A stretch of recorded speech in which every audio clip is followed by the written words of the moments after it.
Hello everyone, welcome to our community zen journey. हमारी community एक ऐसी सेफ स्पेस है जहां पर आप freely antinatalism, adoptive parenting lifestyle, child free lifestyle और चाइल्ड फ्री मैरिजेस के बारे में अपनी ideologies, opinions and thoughts discuss कर सकते हैं। Also we cater India's first most exclusive matrimonial services for arding couples and adoptive parents. So do check the description box and comment section if you are interested in the same.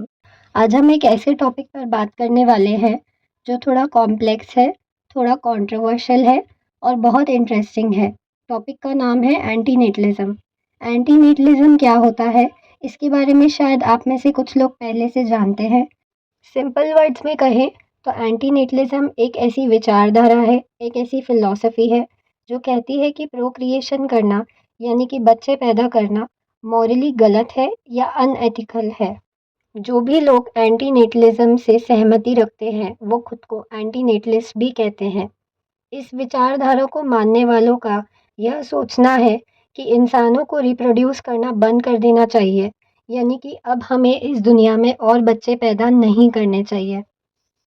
हाँ, मैं जानती हूँ कि ये सब सुनने में थोड़ा अजीब लग सकता है, थोड़ा वियर्ड लग सकता है। हमारी सोसाइटी में तो बच्चे पैदा करना एक बहुत नॉर्मल चीज़ मानी जाती है और एक बहुत खुशी का अवसर भी माना जाता है। बट इसके पीछे कुछ डीप फिलॉसफिकल आर्ग्यूमेंट्स भी है। इस वीडियो में हम उस फिलॉसफी को समझेंगे और इंडिया के कॉन्टेक्स्ट में इसकी रेलेवेंस पर बात भी करेंगे। पूरा वीडियो ज़रूर सुनिए ताकि आपको एक बैलेंस व्यू मिले और आप खुद डिसाइड कर पाएँ कि आप इस बारे में क्या सोचते हैं। एक चीज़ मैं क्लियर करना चाहती हूँ, ये वीडियो किसी को जज करने के लिए या डीमोटिवेट करने के लिए नहीं है। हम बस इस कॉम्प्लेक्स आइडिया को एक्सप्लोर कर रहे हैं। So guys, let's dive deep into it.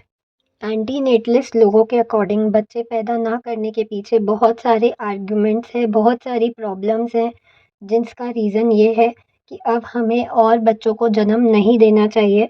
जिसका पहला रीज़न है द प्रॉब्लम ऑफ सफरिंग। एक फेमस फिलोसोफर एंटीनेटलिस्ट डेविड बेनेटर का कहना है कि लाइफ में सफरिंग इनएविटेबल है, यानी कि आप कितना भी कुछ कर ले, दुख तो सबके जीवन में आएगा ही, चाहे वो थोड़े समय के लिए आए या किसी को आजीवन दुखों का सामना करना पड़े। दुख एक सत्य है और दुख परमानेंट है। वो सभी के जीवन में आएगा।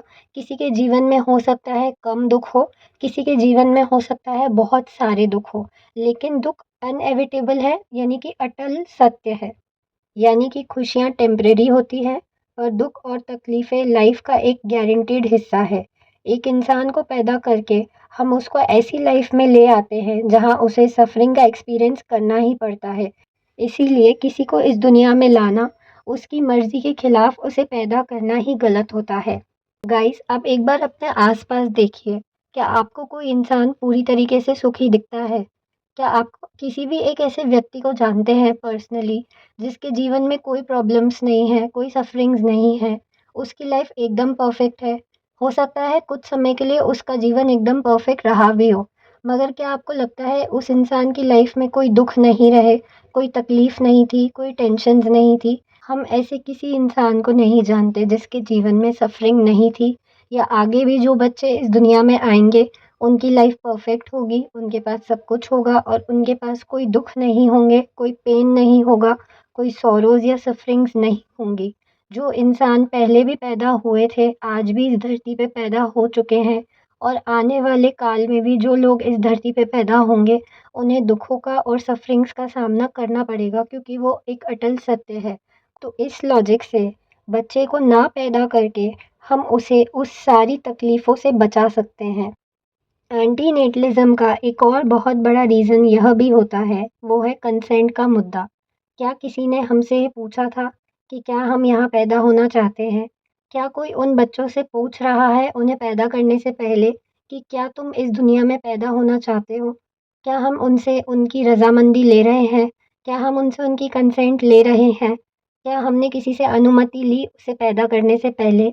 नहीं ना। मेरे जैसे एंटीनेटलिस्ट लोगों का यह भी मानना है कि किसी भी इंसान को उसकी मर्ज़ी के बिना इस दुनिया में लाना उसके साथ ज़्यादती है, एक अनफ़ेयर एक्ट है। इट इज़ टोटली इनजस्टिस अगर हम किसी बच्चे को इस दुनिया में पैदा कर रहे हैं जो कि शायद इस दुनिया में कभी आना भी नहीं चाहता था, उसकी कंसेंट भी नहीं थी, हमने उसे बिना पूछे उसे प्लान कर लिया, उस बच्चे को अपना परिवार चुनने का, अपने माता-पिता चुनने का भी कोई राइट नहीं मिला। उसे ये भी नहीं पता था कि उसे किस सर्कमस्टेंस में पैदा करा जाएगा, उसके पेरेंट्स कौन होंगे, उसकी फैमिली कैसी होगी, उसका रिलिजन क्या होगा। हमने बस उसे बिना मर्ज़ी से, उसका बिना कंसेंट लिए उसे इस सफ़रिंग में लाकर झोंक दिया। हमने उस बच्चे को पैदा करा जो कि शायद यहाँ आना भी नहीं चाहता था, और हमने उसे यहाँ पर लाकर उस पे तकलीफ़ें, स्ट्रगल्स और सब कुछ इम्पोज़ कर दिया। एंटीनेटलिस्ट लोगों की एक बहुत बड़ी कंसर्न है जो कि है एनवायरमेंटल चेंजेस। आज की तारीख में ओवर पॉपुलेशन और क्लाइमेट चेंजेस जैसी इश्यूज़ एक रियलिटी है। एंटीनेटलिस्ट का कहना है कि जब हम और बच्चे पैदा करते हैं, तो हम प्लैनेट के रिसोर्सेज पर और प्रेशर डालते हैं। आज वर्ल्ड की करंट पॉपुलेशन 8 बिलियन है, यानी कि 800 करोड़ से ज़्यादा लोग। ऑलरेडी एनवायरनमेंट को काफ़ी नुकसान पहुंच चुका है, और पॉपुलेशन बढ़ाकर हम इस प्रॉब्लम को बढ़ावा दे रहे हैं। क्या ये बात समझदारी की है? बहुत से लोग जो एंटी नेटलिस्ट होते हैं वो एडॉप्शन को सपोर्ट करते हैं। उनका कहना है कि दुनिया में ऑलरेडी जो बच्चे पैदा हो चुके हैं, इतने सारे ऑर्फन्स और नीडी चिल्ड्रन हैं, यानी कि इतने सारे गरीब अनाथ बच्चे हैं जिन्हें प्यार और घर की ज़रूरत है। उनकी केयर पर हमें फोकस करना चाहिए, हमें उन बच्चों की परवरिश पर ध्यान देना चाहिए, ना कि हमें और बच्चे पैदा करने चाहिए। कुछ लोग अपने आप को चाइल्ड लवर कहते हैं। वो कहते हैं कि हमें बच्चों से बहुत प्यार है और हम बच्चे इसीलिए पैदा करना चाहते हैं बिकॉज़ वी लव चिल्ड्रन। तो मैं उन लोगों से पर्सनली ये काउंटर करना चाहती हूँ कि क्या एडॉप्शन का मतलब ये नहीं होता है? क्या बच्चा गोद लेने का मतलब ये नहीं होता है कि हमें बच्चों से प्यार है? जिन लोगों को बच्चों से सच में प्यार होता है, वो दूसरे के बच्चों को भी एडॉप्ट करते हैं, फॉस्टर केयर देते हैं और उन्हें एक अच्छा बेहतर जीवन देते हैं। बच्चों से जिसे प्यार होता है वो हमेशा प्रोक्रिएट नहीं करते हैं। वो एंटीनेटलिस्ट लोग होते हैं जिन्हें बच्चों से प्यार होता है। दे लव चिल्ड्रन सो मच कि वो उन्हें एडॉप्ट करके गोद लेकर एक अच्छा जीवन देते हैं। लेकिन इस बात का एक पहलू ये भी है कि इंडिया में चाइल्ड फ्री रहना या फिर एंटीनेटलिज्म को फॉलो करना कपल्स के लिए या इंडिविजुअल्स के लिए एक बहुत बड़ा कल्चरल शॉक है। सोसाइटी के लिए ये इतना बड़ा शौक है कि कुछ लोग शायद आपको इसे फॉलो करने के लिए पागल भी घोषित कर सकते हैं। यहाँ शादी और बच्चे को लाइफ का एक नेचुरल पार्ट माना जाता है, क्योंकि हमारी इंडियन सोसाइटी में बुजुर्गों की सेवा करना, वंश को आगे बढ़ाना और फैमिली ट्री में नए फैमिली मेंबर्स को ऐड करना, ये सब बहुत ज़रूरी माना जाता है। इसीलिए जो लोग इस विचारधारा से सहमति रखते हैं, वे अक्सर अपनी बात को और अपने विचारों को दबाकर रखने की कोशिश करते हैं। जो कपल्स चाइल्ड फ्री रहना चाहते हैं या जो इंडिविजुअल शादी के बाद बच्चे पैदा करने में इंटरेस्टेड नहीं हैं, वे अपनी बात पब्लिकली एक्सेप्ट करने में और अपने इस मुद्दे को डिस्कस करने में बहुत संकोच फ़ील करते हैं, और उनका ये हेजिटेशन काफ़ी लाज़मी है, क्योंकि इंडियन सोसाइटी ऐसे इंडिविजुअल्स को काफ़ी हद तक गलत जज कर लेते हैं। मगर भारत की युवा पीढ़ी यानी कि जेन ज़ी और मिलेनियल्स इस ज़माने के चैलेंजेस को काफ़ी सीरियसली ले रहे हैं। वो एंटीनेटलिज्म के बारे में और जानकारी रखना चाहते हैं, क्योंकि उन्हें पता है कि ये जो हमारे सामने चैलेंजेस हैं, यानी कि pollution, over population, economic instability और बढ़ती मेंटल हेल्थ इश्यूज़ को देखकर यह सोच रहे हैं कि क्या एक बच्चे को भी इस दुनिया में लाना सही होगा। इंडिया का यूथ अब काफ़ी ज़्यादा अवेयर हो रहा है और इन सब सोशल इश्यूज़ पर खुलकर अपना ओपिनियन डिस्कस करना चाहता है, क्योंकि उन्हें ऐसा लगता है कि अब इस ज़माने में पेरेंट्स बनना इर्रिस्पॉन्सिबिलिटी है।